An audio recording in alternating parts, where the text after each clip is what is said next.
말씀 전에 갑자기 너무 생각을 많이 하게 하는 그런 공지를 드려가지고 혼란스럽겠지만 성령님 의지해서 오늘 말씀 또 잘 들었으면 좋겠습니다. 오늘부터 D6 시즌 4가 시작됩니다.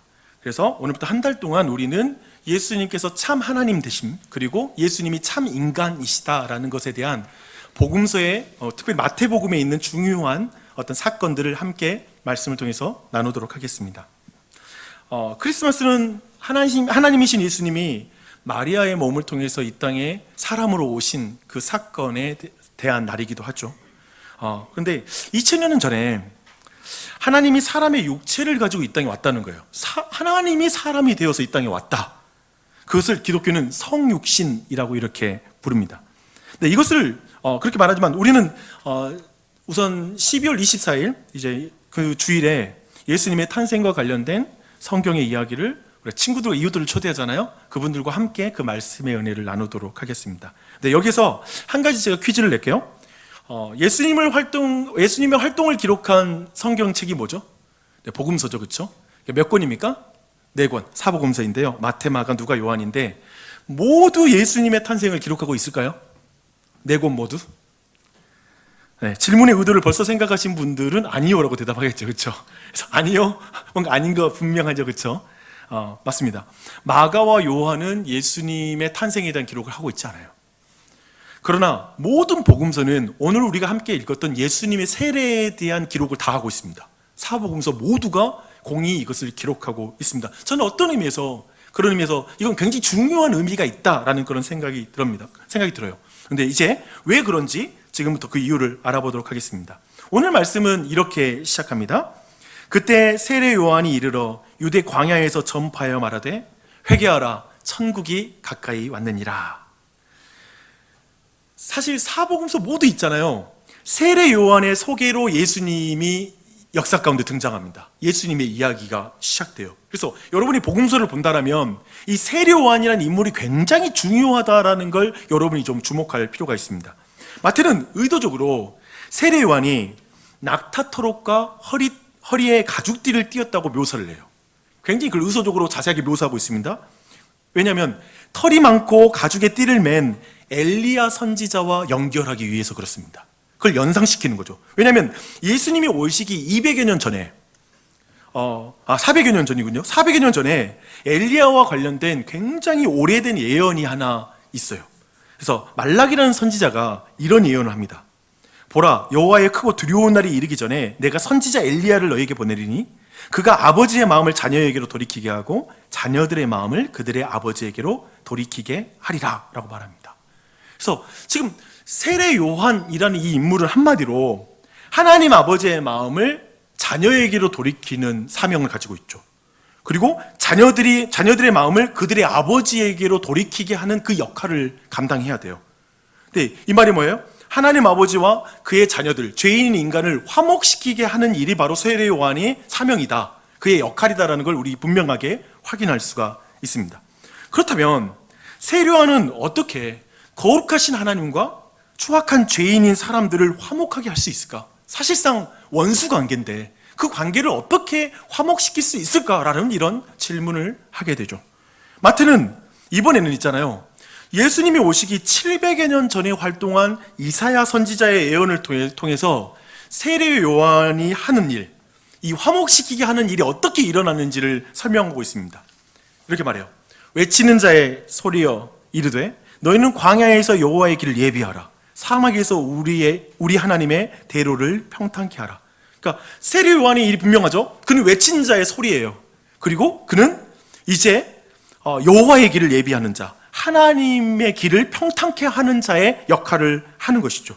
그러니까 궁극적으로 세례 요한이 하나님과 죄인을 화목시키게 하는 그런 능력을 가진 존재가 아니라 하나님이 오실 건데 그 일을 위해서 그를 예비하는 자라는 걸 분명하게 말하고 있는 거죠. 그래서 그가 광야에서 하는 일은 거룩하신 하나님과 죄인인 사람들을 화목하게 하시는 하나님을 예비하는 일이라고 이제 정확하게 여러분 정리할 수 있겠죠, 그렇죠? 바로 죄인인 사람을 거룩하신 하나님과 화목하게 하는 그 하나님이 예수님이라고 마태는 지금 말하고 있는 거예요. 직접적으로 예수님이 하나님이다, 바로 이사야가 가리키는 그 하나님이야 라고 이렇게 말하고 있는 것이죠. 근데 사실 이 기록은 당대 유대인 사회에서는 굉장히 충격적인 말씀입니다. 우리가 아는 것처럼 유일신을 섬겼던 이스라엘 사람, 그리고 특별히 사람을 하나님이라고 칭하는 것 자체는 굉장히 신성모독적인 발언이었죠. 근데 지금 그 말을 마태가 하고 있는 것이죠. 마태는 이사야서의 맥락에서 죄인과 하나님을 화목하게 할 여호와의 하나님의 자리에 예수님을 두고 있는 것입니다. 마태는 예수님을 거룩하신 하나님과 죄인을 화해시키기 위해 오신 하나님이라고 선언하고 있습니다. So Jesus is the God-man. 참 하나님이시죠. 그런데 사람을 오셨다는 거죠. 이걸 분명하게 말하고 있어요.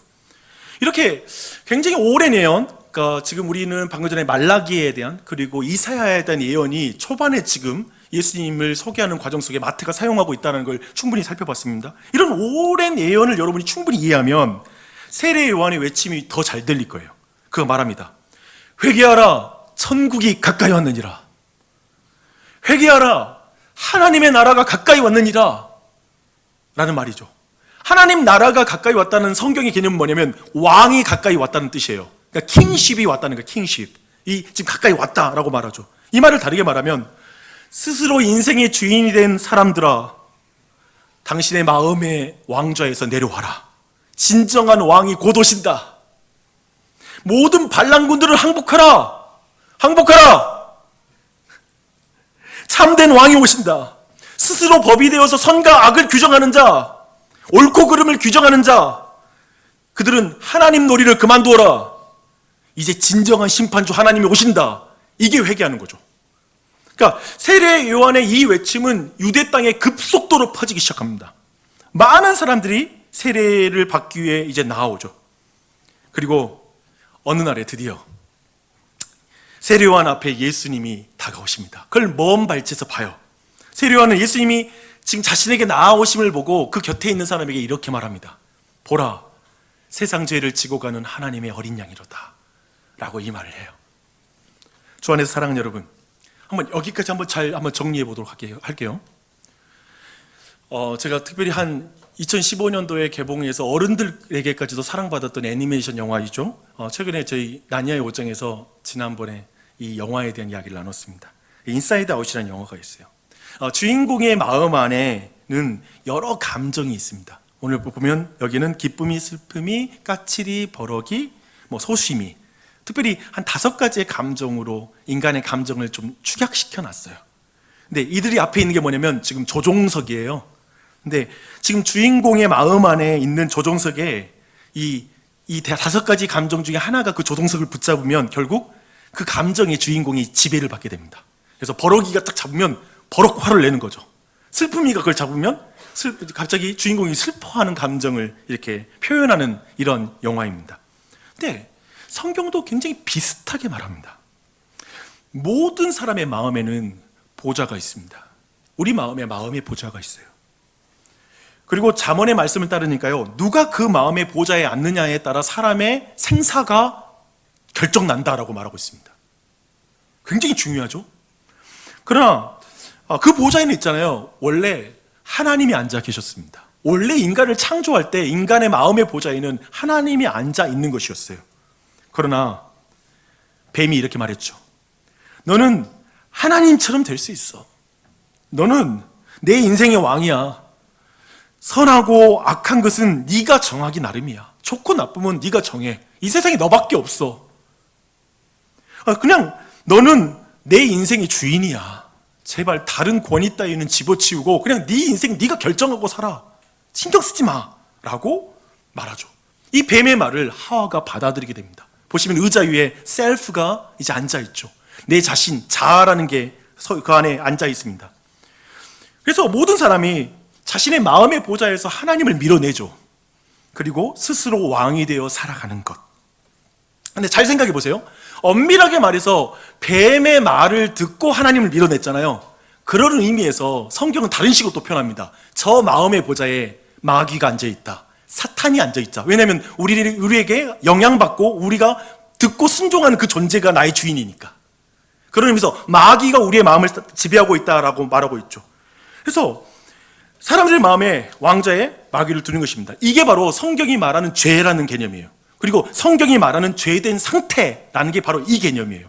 그래서 우리가 생각할 때 우리 자신은 뭐 도덕적인 죄를 범할 때, 뭐 나쁜 짓을 할 때 죄인이라는 하지만 성경은 전혀 다른 개념을 말하고 있는데요. 하나님을 마음의 왕으로 모시지 않고 자기 스스로가 주인 되어서 왕이 되어 살아가는 상태를 성경은 죄라고 말하죠. 그래서 반란군들이 사람들의 마음을 점령한 것입니다. 그렇다면 성경이 말하는 회개는 굉장히 분명하죠. 회개란 뭘까요? 회개하라 천국이 가까이 왔느니라 그랬잖아요. 회개하라 그 말은 뭘까요? 그 말은 뭐냐면 마음의 보좌에서 내려와라.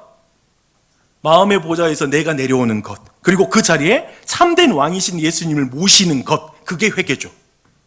그래서 이제 내 인생의 주인이 하나님이시다, 내 인생의 왕이 예수 그리스도다라고 말하는 게 회개예요. 그리고 성경이 말하는 구원이에요. 그래서 말하고 있죠. 그러니까 세례요한은 세상 죄를 지고 가는 하나님의 어린 양 예수님이 이렇게 자신에게 이제 다가오는 것을 봅니다. 요한은 이제 회개의 세례를 베푸는 자리에 예수님이 서야 한다고 생각했겠죠. 그렇죠? 예수님 딱 오시는 장면 보면서 이제 난 물러갈 때가 됐어. 이제 예수님이 이 자리에 서서 사람들에게 회개의 세례를 베푸실 거야 라고 이렇게 생각했을 거예요. 요한은 그 예수님 오시는 거 보면서 이사야 선지자가 세례 요한 자신과 그리고 예수님에 대해서 하신 그 말씀, 아까 우리가 보았던 이사야서의 말씀을 생각했을 거예요. 그 말씀이 이렇습니다. 너희의 하나님이 이르시되 위로하라, 내 백성을 위로하라. 너희는 예루살렘의 마음에 닿도록 말하며 그것을 외치라. 그 노역의 때가 끝났고 그 죄악이 사함을 받았느니라. 그의 모든 죄로 말미암아 여호와의 손에서 벌을 배나 받았느니라 할지니라 하시니라. 외치는 자의 소리여 이르되 너희는 광야에서 여호와의 길을 예비하라, 사막에서 우리 하나님의 대로를 평탄하게 하라 라고 말합니다. 세례 요한은 알고 있었어요. 범죄한 이스라엘 백성이 노역의 때를 멈출 때가 온다, 곧 온다는 거 알고 있었고요. 그것은 뭐냐면 죄값이 다 치러졌다고 선언하게 될 그날이 온다는 걸 알고 있었어요. 그리고 그 선언하는 것, 죄값이 다 치러졌다라고 선언하는 게 위로의 날이라는 걸 알고 있었어요. 여러분 잘 보십시오. 성경에서 말하는, 지금 이 말씀에서 말하는 위로의 개념이 뭐냐면, 위로는, 인간의 참된 위로는 그들의 죄값이 치러지는 것입니다. 아마도 여러분이 빚을 지고 뭐 1,000만 원, 2,000만 원, 그냥 이렇게 마이너스 통장을 만들고만 살아도 너무나 큰 스트레스 받을 거예요. 근데 누군가가 그것을 딱 이렇게 정리해 주는 거예요. 대신 갚아주는 거예요. 그러면 얼마나 기뻐요. 그렇죠? 위로가 되죠. 사실은 다른 힘들겠다라는 100마디 말보다 진짜로 그렇게 1,000만 원 딱 주고 이제 됐어, 좀 마음 편하게 살아라고 한다면 되게 위로가 될 것 같아요. 근데 성경은 우리의 죄값이 치러진 것이 진정한 위로다고 말하고 있습니다. 그걸 말하고 있어요. 근데 질문이 남죠. 도대체 누가, 어떻게, 언제 그 죄값을 온전히 치르는 것일까? 라는 질문. 그 앞에 세례 요한은 지금 바로 자신의 눈앞에 서신 예수 그리스도가 이제 그 일을 행하실 그분이라고 믿는 거예요. 여러분 여기까지 왔죠? 그런데 그런 세례 요한, 이미 이제 이사야서를 생각하면서 보라, 세상 죄를 지고 오는 하나님의 어린 양이 자기가 온다라는 걸 지금 보고 있는 순간에 이제 그런 세례 요한의 생각을 모두 뒤집는 행동을 예수님이 하기 시작합니다. 갑자기 세례 요한에게 세례를 받으려고 하시는 거예요, 예수님이. 엉뚱한 일이 벌어지죠, 그렇죠? 세례 요한은 예수님이 누군지 알기에 말립니다. 아니, 회개의 세례를 받을 죄인은 저예요. 아니, 왜 죄가 없으신 당신이 제게 세례를 받으십니까? 그럴 이유가 없잖아요. 왜 내게 세례를 받으시려고 하십니까? 그럴 수 없습니다. 말도 안 돼요. 라고 이렇게 반응하는 것이죠. 그때 예수님은 아주 놀라운 대답을 합니다. 이제 허락하라. 우리가 이와 같이 하여 모든 의를 이루는 것이 합당하니라 라고 말합니다. 모든 의를 이루는 게 합당하다. 이 대답에 우리는 잘 이해 못하지만, 모든 의가 뭐야? 잘 이해 못하지만 세례 요한은 정확하게 이해해요. 모든 의를 이룬다는 그 말씀의 뜻을. 예수님의 이 말씀은 사실 우리가 앞에서 보았던 이사야서 40장, 그러니까 세례 요한과 예수님이 누구신지 알려주신 그 예언의 말씀, 그 말씀을 잘 아는 요한은 지금 예수님께서 이 말씀을 하시는 순간을 우리에게 지금 이 앞에 선다라면 아마도 우리에게 이렇게 간증해 줄 것 같아요. 요한은 이렇게 말합니다. 저는 하나님의 아들이신 예수님께서 제게 세례를 받으려고 하는 그 순간에 도저히 이해가 안 됐어요. 얼마나 깜짝 놀랐는지 몰라요. 생각해 보세요, 여러분. 저는 정말 너무 놀랐어요. 하지만 예수님이 모든 의를 이루는 것이 합당하다라는 그 말씀을 하실 때 저는 그 말씀이 무슨 뜻인지 이해했어요. 그래서 세례를 줬죠. 그 말씀은 뭐냐면요, 선지자 이사야의 예언처럼 예수님은 자기 백성들의 모든 죄를 씻음으로 그들에게 참된 위로를 주시는 하나님이십니다. 그분은 우리가 기다렸던 그 왕입니다. 기다렸던 그 위로의 왕입니다. 의로움을 이루면 곧 죄의 문제를 해결하고 위로를 주신다는 말씀이니까요. 죄의 문제를 해결하지 않는 위로는 다 거짓이니까요. 한시적이니까요. 영구적이지 않으니까요. 예수님은 그것을 해결하신다고 말씀하신 것이었어요. 그분은 참으로 우리의 죄를 대신 짊어지신 하나님의 어린 양 메시아이십니다. 그래서 저는 그분에게, 저는 자격도 없지만 세례를 베풀었습니다. 아마도 이렇게 우리에게 그 상황을 알려줄 것 같습니다. 저는 이후 요한과 관련된 복음서의 기록을 좀 봤을 때, 감안할 때 세례 요한이 이 순간에 예수님이 십자가에 달려 그 보혈로 백성의 죄를 씻어줌으로 위로해 준다라고까지는 생각하지 않았다고 생각합니다. 그 정도로 인식하지는 못한 것 같아요. 하지만 예수님은 모든 일을 이루기 합니다라고 말하는 순간에 요한보다 더 깊은 성취를 보면서 이 말씀을 하셨다고 생각해요. 예수님은 어떻게 이 말씀을 이루나요? 내가 너희의 죄값을 보혈로 치르겠다. 내 피를 흘려서 너의 죄를 씻어줄 것이다.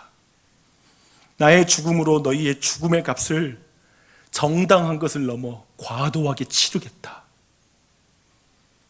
그래서 내가 참된 위로를 너에게 줄 것이다. 나는 참으로 너를 위로하고 싶다. 너가 적당하게 이 세상의 것으로 위로받는 것을 참을 수가 없구나. 나는 궁극적으로 너를 위로할 것이다. 그래서 하나님 아버지의 마음을 죄인인 자녀에게로 돌이키게 하고 자녀들의 마음을 하나님 아버지에게로 돌이키게 하리라. 내가 그 일을 하겠다 라고 말씀하시는 것이죠. 참으로 우리가 전제하는 것처럼 예수님은 굳이 요한에게 세례를 받으실 필요는 없죠. 그렇죠? 특별히 죄사함을 얻게 하는 회개의 세례잖아요. 예수님이 죄를 안 지었는데요. 왜 이 세례를 받아야 되는가? 라는 것. 예수님이 죄를 고백할 필요가 없으나, 그러나 예수님은 모든 죄인들의 죄를 짊어지기 위해 세례를 받기 위하여 지금 그 모든 죄인들을 대신해서 그 세례를 받으시는 것입니다. 이것을 놓치지 마십시오. 이걸 우리가 믿어요. 그리고 죽음을 상징하는 물속에 들어가십니다. 그러므로 예수 그리스도의 죽음이 모든 죄인의 죽음을 담당하는 완전한 의인이 되게 하는 죽음인 줄 믿습니다. 죄인들은 자신이 죽어야 되거든요. 그렇지만 예수님이 대신 죽음으로 우리 모두가 하나님 보실 때 의인이 되는 것이죠. 그분의 죽음은 백성의 죄의 짐을 지고 죽음으로 하나님의 모든 의를 이루는 것을 우리에게 보여주십니다. 그것은 죄 없으신, 근데 생각해 보세요. 그러나 그것은 죄 없으신 예수님께는 불의한 일입니다. 말도 안 되죠. 하지만 죄인인 우리에게는 은혜로운 의입니다. 내가 받을 수 없는 의죠. 그것이 성경이 말하는 복음입니다. 주 안에 사랑하는 여러분, 우리는 모든 의를 이루시는 예수님의 세례, 그런 생각이 들었어요. 그런데 예수님이 십자가 위에서 예수님은 피의 세례를 받으시죠. 머리에 면류관을 쓰시고 온몸이 피가 그냥 적셔지니까요.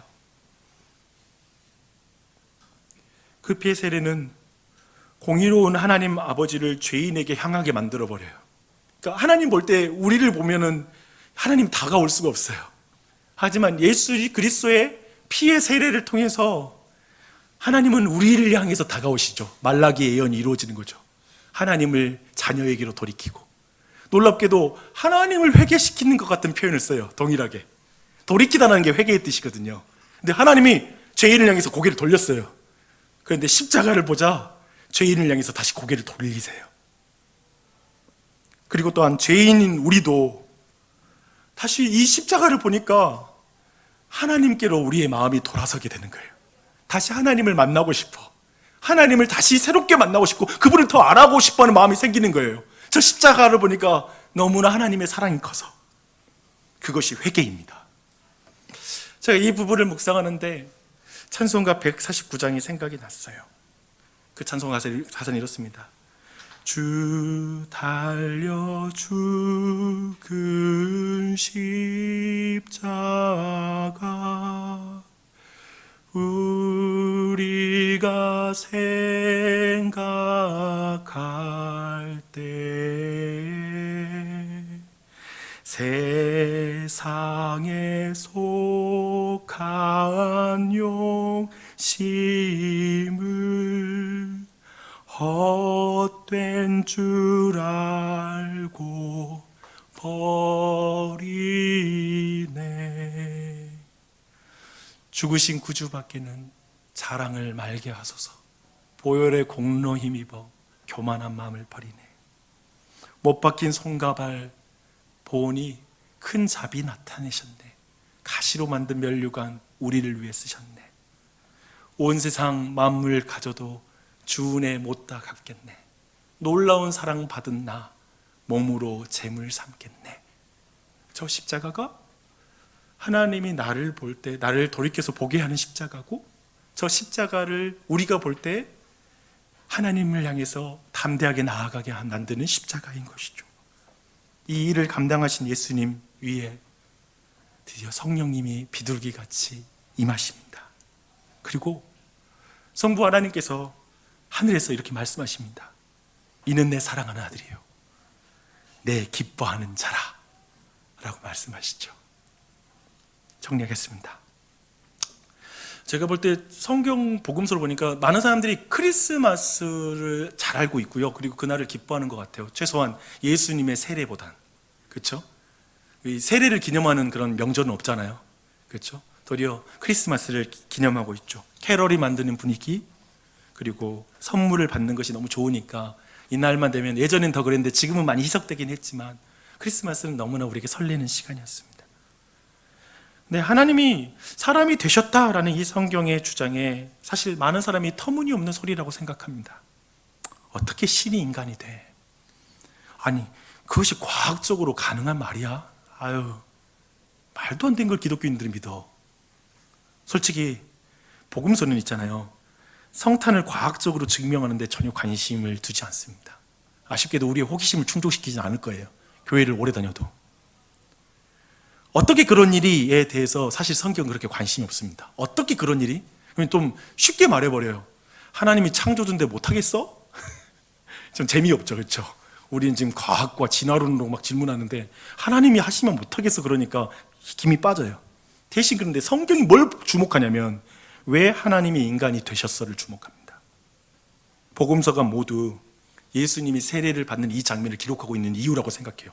도리어 성탄에 대해서는 두 권밖에 안 다루고 도리어 이걸 강조하는 거 뭐냐면, 왜냐하면 이 세례는 정확하게 왜 그분이 인간이 되셨고 왜 그분이 세례를 받으시는지 그것을 우리에게 알려주고 있으니까요.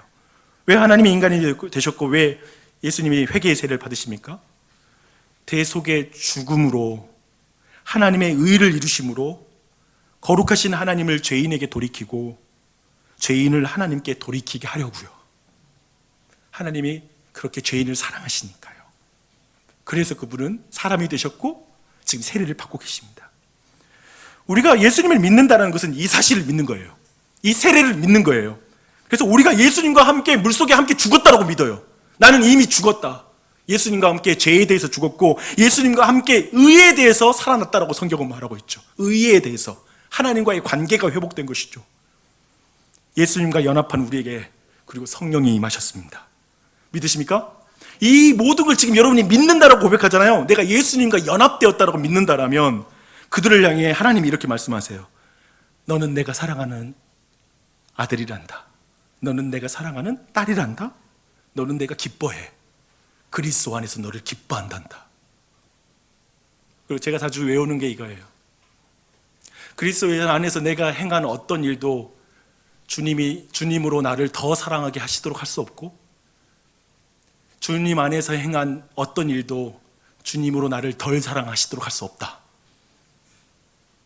지금 이 세례를 받을 때 하나님이 예수님 보실 때 기뻐하는 그 동일한 기쁨으로 예수 안에 있는 자, 예수를 믿는 자를 하나님 기뻐하신다 라고 성경은 말하고 있죠. 이걸 믿는 거예요, 여러분. 믿는 거예요. 오늘 일부 예배 때 황성경, 박시원, 정재희의 유아 세례 이제 받고 나서 이제 그들의 믿음으로 신앙을 고백해서 이렇게 입교를 했어요. 참 은혜로운 시간이었습니다.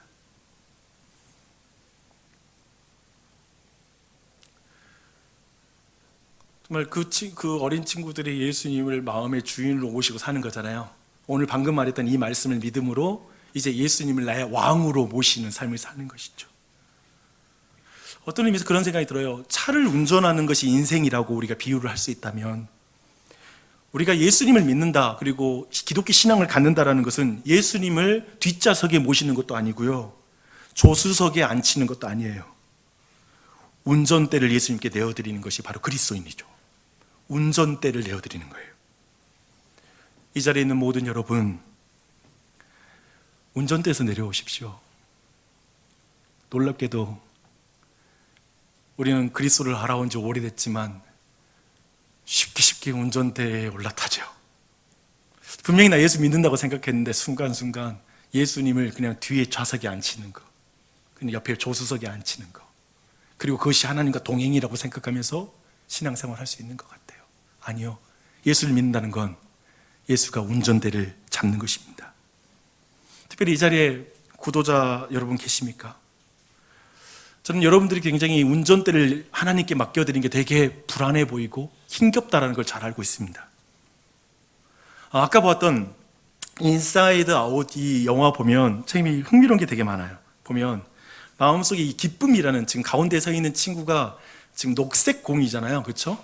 제가 색악이어가지고 정확한 색깔을 모르겠는데 녹색 공인데, 기쁨이가 항상 기쁨이는 주인공인 라일라가 늘 기뻐했으면 좋겠는 거예요. 자기는 그 기쁨을 지켜주는 게 자기의 사명인 거야. 그래서 슬픔이가 라일라의 기억을 만지는 거, 기억 구슬을 만지는 걸 극도로 싫어하고 그걸 말리는 거예요. 만지지 말라고, 제발 여기 들어오지 말라고, 너가 가만히 있으라고 이렇게 늘 말합니다. 그러나 결국에 기쁨이는 슬픔이가 필요하다는 것, 그것을 깨닫고 나서 슬픔이에게 마지막에 조종석을 맡겨요. 그리고 이제껏 보지 못했던 핵심 구슬이 만들어져요. 근데 그 색깔은 뭐냐면 아까 녹색도 있고 슬픔이의 그 블루 색깔도 있고, 이게 묘하게 섞인 특별한 구슬이 만들어진 거예요. 슬픔과 기쁨, 모든 감정이 함께 만드는 특별한 구슬이 된 것이죠. 네, 그 장면, 이렇게 구슬이 만들어진 과정이 뭐냐면 아버지 품에 딱 안겨있는 저 장면이거든요. 저 때 그 구슬이 만들어져요. 근데 이걸 보는데 마리아의 품에 안겨있는 저 아기 예수, 또 한편에 우리 모두가 하나님 품에 안겼으면 좋겠다는 생각이 드는 거예요. 우리가 하나님 품에 안겼을 때, 즉 어떤 의미에서 많은 사람들이 내 인생은 내 생각대로 돼야 돼, 내가 하나님을 믿게 되면 내게 기쁨이 축소되는 건 아닐까? 그냥 내 색깔대로 살고 싶어, 뭔가 하나님이 내게 간섭하면 내 삶이 또 이상해지지는 않을까라고 많은 사람이 두려워하죠. 그래서 예수님을 진짜 내 주인으로 모셔드는 걸 두려워하고 염려하는 것이죠. 잠깐 미루는 거. 그럴 줄 몰라요.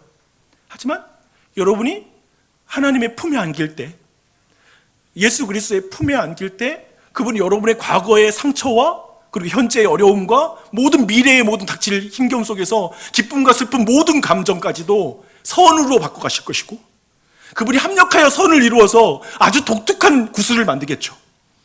독특한 인격으로. 그래서 단지 사춘기 때 아니면 그 전에 단순하게 난 행복하게만 살고 싶어하는 인생 정도가 아니라 모든 인생의 희노애락 속에서도 독특한 하나님의 사람으로서 우리가 성장할 수 있는 것이죠. 그게 바로 그리스도인인 것이고, 저는 그 예수를 만나서 행복합니다. 저는 이 행복한 그리스도를 만나는 자리에 여러분 모두를 초대하고 싶고요, 그리고 그렇게 여러분의 인생을 한번 용기를 내서 맡겨드리는 것, 그 왕이신 예수님께 자신의 인생을 맡겨드렸으면 좋겠어요. 오늘 여러분과 나누고 싶은 말씀입니다.